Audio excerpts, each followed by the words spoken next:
안녕하세요. 비신의 장미입니다. 오늘은 아들이 결혼하려고 데리고 온 예비 며느리의 이중의 인격을 결혼 직전에 알게 되어 벌어지는 엄청난 이야기. 지금 시작합니다. 제게는 아들이 하나 있습니다. 우리 아들이 외동이 된 지는 한 20년 된 것 같네요. 아들 위로 딸이 하나 있었는데 어려서 사고로 잃었거든요. 지금 돌아보면 그 세월을 어찌 지내왔나 싶습니다. 하루아침에 딸을 잃은 우리 부부는 눈물 마를 새 없이, 정신 차릴 새 없이 하루하루를 힘겹게 살았습니다. 아직 어렸던 아들은 단짝이었던 누나를 매일 찾았지요. 그런 아들을 보고 있자면 마음이 아팠고 또 눈물이 났습니다. 자식을 잃어보지 않은 사람은 모를 거라 생각합니다. 부모님 돌아가셨을 때와는 참 다르더라고요. 부모님은 문득문득 그리운데 자식은 사무칩니다. 맑은 하늘도 원망스럽고 비가 오면 그 비가 내 자식 눈물 같고 바람이 불면 내 새끼 바람에 날아가지는 않았을까 싶고 눈이 오면 어딘가에서 추워서 달달 떨고 있진 않을까 가슴이 아립니다. 우리 부부에게 다행이라면 그래도 아들이 있었기에 오래도록 힘들어만 할 수 없었어요. 어느 날 돌아보니 힘들어하는 엄마 아빠의 눈치를 보는 아들이 보이더군요. 그때 정신이 들었던 것 같습니다. 내게는 자식이 하나 더 있었지. 소중한 이 녀석의 마음에 상처를 주어선 안 되겠구나 하고 말입니다. 우리 가족은 슬픔 속에서 더욱 단단해졌고 어느새 그 슬픔을 건강하게 나누게 될 정도로 마음도 많이 안정이 되었습니다. 물론 그 기간은 매우 오래 걸렸지만요. 아들은 저희의 자랑이었습니다. 자식이 하나라 그러냐고요? 아닙니다. 넉넉하지 않은 형편이라 사교육을 많이 시키지도 못했는데 공부도 곧잘했고 성실하고 성격도 참 좋았습니다. 대학도 알아서 잘 가 크게 손익하지 않는 아이였지요. 막내로 사랑만 받고 자라다 누나를 잃고 갑자기 부쩍 마음이 자라고 철이 들어버린 것 같아 그 점이 안타까웠지만 그 누구도 예상하지 못한 일들로 빚어진 상황들이었기에 아들의 마음을 많이 살펴주려고 하면서 지나치지 않으려 하며 그렇게 키웠습니다. 그런 아들이 군대도 다녀오고 대학을 졸업하고 사회인이 되었습니다. 가족 셋이서 모두 경제활동을 하니 큰 돈은 없어도 괜히 걱정이 덜어진 것 같고 마음이 편하고 그렇더군요. 어느 날 아들이 제게 그럽니다. 엄마는 그만 쉬라고요. 자신과 아버지가 돈을 버니 엄마는 이제 좀 쉬면서 예쁘게 꾸미고 친구들도 만나서 차도 마시고 여행도 다니고 하라고 합니다. 그래서 말만 들어도 고맙다고 했어요. 하지만 환갑도 되지 않은 나이에 그저 놀고 먹고 싶진 않았습니다. 물론 집안일이야 해도 줄지 않고 살림하는 걸 놀고 먹는다고 표현하는 것은 아닙니다. 적어도 경제활동이 가능할 때까지는 일을 하고 싶었어요. 하루 중 무료한 시간이 찾아올 때면 자꾸 딸 생각도 나고 마음이 울적해지기도 하니까요. 우리 셋은 소박하면서도 행복했습니다. 돈이 많은 것도 좋은 집에 사는 것도 아니었지만 그저 함께라서 좋았어요. 그런 아들이 만나는 사람이 있다고 이야기를 하더군요. 그간 여자친구가 생길 때면 제게 늘 이야기를 해주는 편이었기에 누군가를 만나는구나, 헤어졌구나를 알고 있었습니다. 점점 나이가 차니 이젠 결혼을 염두하며 누군가를 진지하게 만났으면 싶던 차였습니다. 아들은 여자친구가 같은 회사의 다른 부서 사람이라고 합니다. 회사 상사의 주선으로 만나보았는데 참하고 말이 잘 통해 긍정적으로 생각하며 만나고 있다고 하더군요. 그래서 잘 만나보라고 했습니다. 아들은 그 여자와 1년을 넘게 사귀더니 저희에게 결혼을 하고 싶다고 합니다. 듣던 중 반가운 소리였어요. 그래서 어떤 점 때문에 그리 결심을 하게 된 것이냐고 물으니 무조건적인 헌신을 바라진 않지만 자신에게 한결같이 잘해주고 자신이 무언가 해주는 행동과 말 등에 감사할 줄 알고 무엇보다 마음이 따뜻하고 서로 바라보는 이상향이 같다고 합니다. 그러면 한번 인사를 시켜보라고 했습니다. 이후 아들이 먼저 그 여자의 집에 인사를 다녀오고 얼마 뒤 저희 집에 그 여자를 인사시키더군요. 괜히 떨렸습니다. 아들의 여자친구, 그것도 결혼을 염두에 두는 여자친구를 만난다니 큰 이변이 없는 한 평생 가지고 될 사람이라 생각이 들어 기대도 되고 떨리기도 하고 그랬어요. 아들의 여자친구는 참해 보였습니다. 아들보다 2살 어린 아들의 여자친구는 밝은 인상에 부침성도 좋더라고요. 함께 식사를 하고 이런저런 이야기를 나누며 좋은 시간을 보내었고 아들의 결혼을 위해 상견례를 하며 결혼 준비를 하였습니다. 신혼집은 둘이 원하는 곳 중 적당한 곳에 마련하기로 했고 결혼 준비는 별 무리 없이 착착 진행이 되고 있었습니다. 아이들의 시작에 부담이 되지 않게 하기 위해 예단 예물도 없이 아이들에게 모두 몰아주기로 했습니다. 그런데 어느 날 예비 며느리가 제게 살짝 이런 말을 흘리더라고요. 한 번뿐인 결혼인데 다이아 하나는 받고 싶었다면서요. 그렇다고 대놓고 해달라고 하는 건 아니었어요. 반지보다는 그래도 자가로 집을 마련하는 게 더 나은 것 같다고 하더라고요. 그런데 그 말이 자꾸 귀에 맴돌아 반지 하나 해준다고 우리 집이 어떻게 되는 거 아니지 싶어서 남편과 상의해 아들과 예비 며느리 다이아 반지 하나씩 해주기로 했습니다. 그주 주말 아들과 예비 며느리가 함께 밥을 먹자고 합니다. 맛집을 예약해 두었다면서요. 그렇게 4시 오붓하게 데이트를 하듯 분위기 좋은 음식점에 가서 식사를 하고 카페에 가서 커피도 마시며 좋은 시간을 보내었습니다. 그리고 집으로 왔지요. 남편과 아들이 잠시 마트에 물건을 사러 간 사이 예비 며느리는 아들의 어릴 적 사진이 보고 싶다고 하더군요. 그래서 앨범을 보여주었습니다. 앨범에는 우리 아들이 태어났을 때부터의 사진들이 빼곡했지요. 사진에는 아무래도 우리 딸의 사진도 있었습니다. 둘을 같이 찍어준 적이 많았었으니까요. 그 사진들을 보니 딸이 그리워 눈물이 흐르더군요. 그 모습을 본 예비 며느리가 제게 여기에 있는 이 아이가 돌아가신 누나냐고 물어봅니다. 그래서 그렇다고 했어요. 그러자 갑자기 정색을 하더니 앨범을 뒤로 마구 넘깁니다. 아들이 7살 때 딸이 하늘로 갔기에 그때까지의 사진에는 거의 딸이 함께 있었습니다. 어머니, 왜 누나 사진을 이렇게 다 두었어요? 대체 무슨 말인가 싶었어요. 그게 무슨 문제냐고 물었습니다. 그러자 어머니, 죽은 사람 사진을 이렇게 두시면 어떡해요? 그것도 제 남편 될 사람 사진이에요. 난 대체 네가 무슨 말을 하는지 모르겠구나.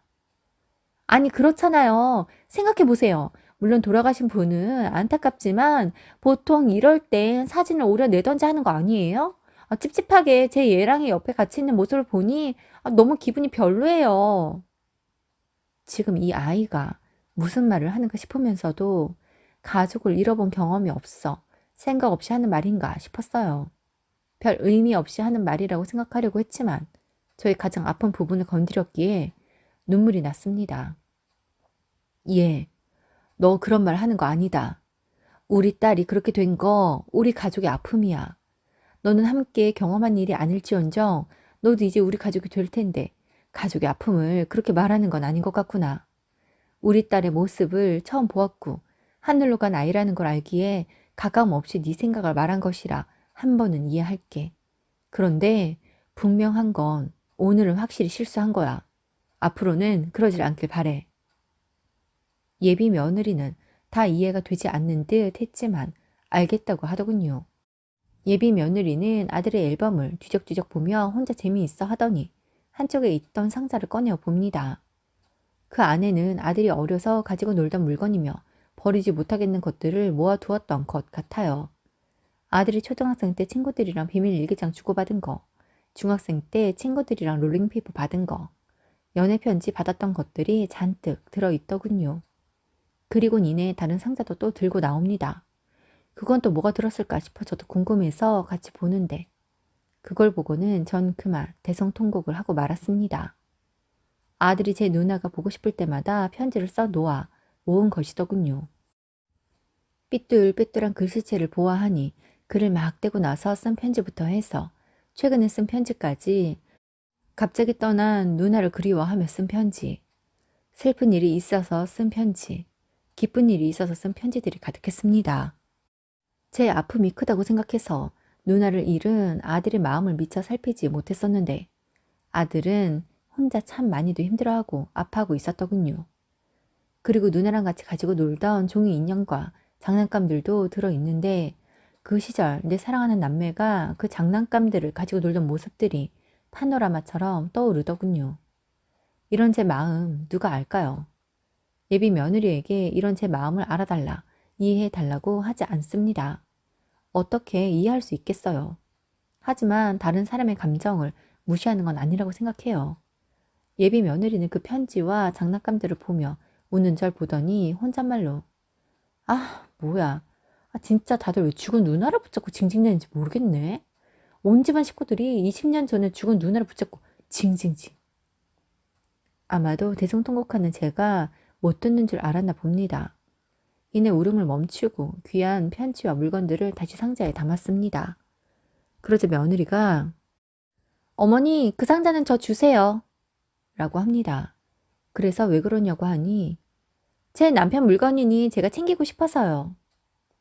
아니, 내 아들이 내 딸에게 쓴 편지와 물건들이니 내가 간직하는 게 맞을 것 같구나. 어머니, 이걸 또 간직하시게요? 아니, 왜 모든 식구들이 죽은 사람한테 그렇게 쩔쩔매요? 그건 네가 상관할 바 아니지 않니? 이건 태우던 보관을 하던 그건 우리가 결정하는 게 맞는 거야. 나 참, 그거 아세요? 아들이 결혼해 새 식구가 들어오는데 왜 절 바라보지 않으시고 죽은 누나, 딸만 찾는데요? 제 기분이 어떨지 생각이나 해보셨어요? 네가 그렇게 느꼈다면 그건 참 미안하구나. 그런데 말이야, 우리 딸은 하늘나라에 갔지만 우린 늘 함께라고 생각하고 종종 슬픔이 차지 않는 선에서 딸을 그리고 누나를 그리워하면서 살고 있어. 그래야 우리가 하늘에 갔을 때 만나지 않겠냐고 하면서 말이야. 그런데 그만 아들이 저 편지를 보면서 내가 감정이 복받치게 된 거지. 사실 그가 너에게 우리 딸에 대해 이야기하거나 하지도 않았는데 네가 왜 그렇게 예민하게 반응을 하는지 모르겠구나. 한 번이고 두 번이고 10번이고 가네. 저는 누군지도 모르는 누나를 그립다고 말할 때마다 솔직히 짜증나고요. 왜 며느리로 예쁨 받아야 하는 저와 단둘이 있으면서 딸 생각에 눈물 흘리는 어머님 때문에 속상해요. 어머님이 제 입장이면 그러지 않으시겠어요? 서로가 다른 인생을 살아왔기에 그런 거겠지만 전 도통 예비 며느리의 말이 이해가 가지 않았습니다. 보통 다른 사람의 기쁨을 같이 공감해주고 다른 사람의 슬픔을 같이 공감해줄 수 있어야 한다고 생각하는데 자신이 있는데 딸을 그리워한다며 화를 내는 걸 이해 못하는 제가 이상한 걸까요? 내가 이 아이와 가족이 될 수 있을까 싶더군요. 이미 결혼은 진행 중이었고 아들이 좋다고 하니 어쩌지 못하겠지만 이 아이가 나에게 보인 이 모습을 우리 아들에게 나타내진 않을까 싶어 걱정도 되었습니다.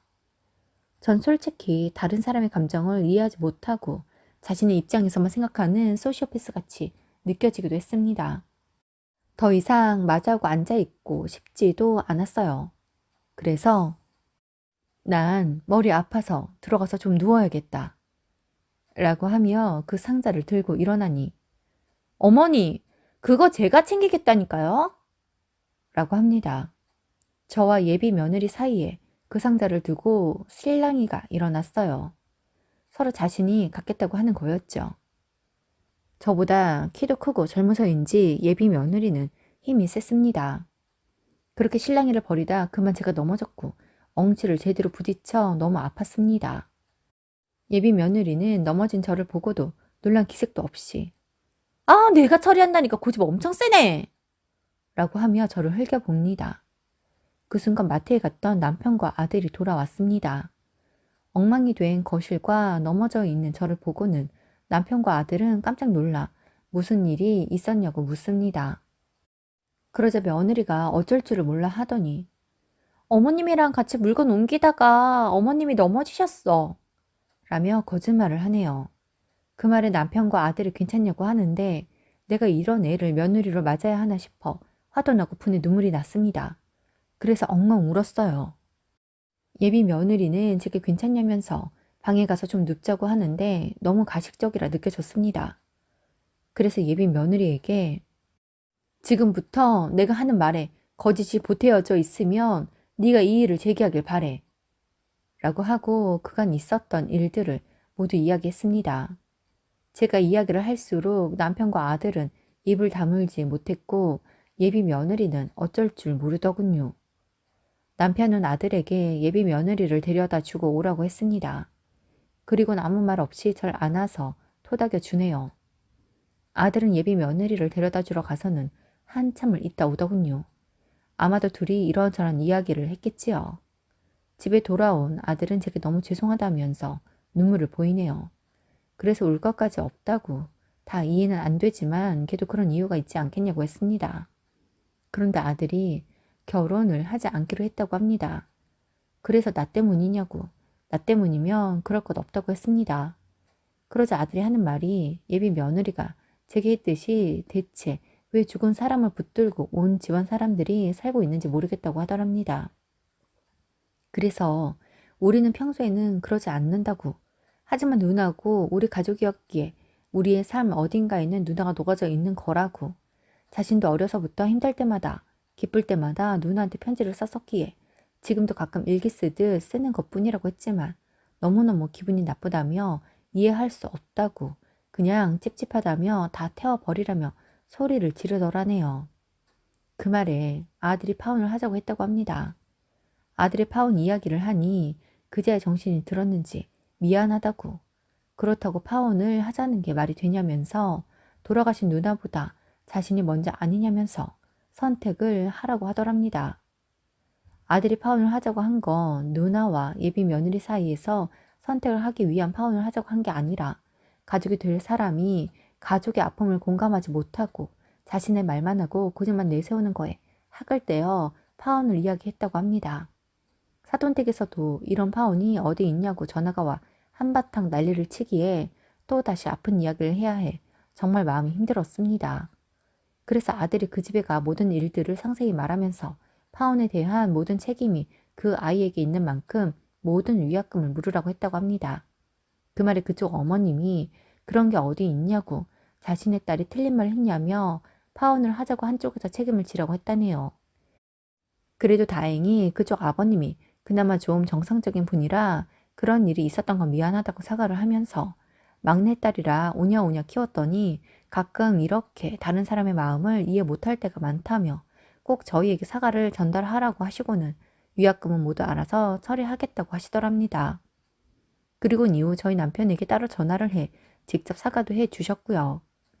그렇게 아들은 파혼을 했습니다. 아들이 파혼에 제가 너무 결정적인 역할을 한 것 같아 미안하기도 하지만 한편으로 그런 인성인 줄도 모르고 그 아이를 며느리로 맞았으면 어쩔 뻔했을까 싶은 생각도 드네요.